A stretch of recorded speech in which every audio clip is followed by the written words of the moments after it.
ay Tidiane andu holu lewru ndar wala mutoki mi dai mutoki ke wala mutoki abindi ma duse ni andu ala fiso ko do lewrdiray do jango de kor mi do lewrdiray do tendu ha mi sona hanki biya yo nana Allahu akbar do mutoy do Allah ayde andi sami andu jirude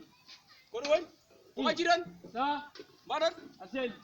ko majiran an kama du sawno wana alhamdulillah rabbil alamin min taba min dalor men tayen tawre mayir may amin ya rabbal alamin goldun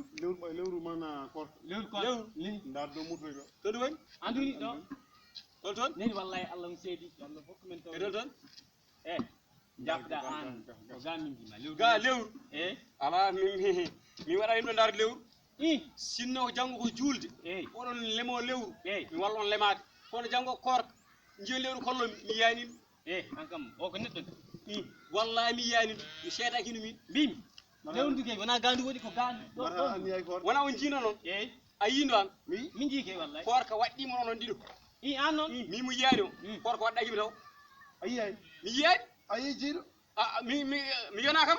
wona mi ko yi njula yi kora ayona xam mi yani ayona ko mi yona ko o jona mi giram di mami yi man fa giram tammi adi di wad ndar ala sodi ndare ko ga lewru tan ko wonata sodi ndare ko ga wonata onko o jola de wana koro hay ala wona koro ko mami yede mbaji bi hoore mami yiya ay wattes ay lewru korko ndi hay ay sa hori kono da ko hoore ma de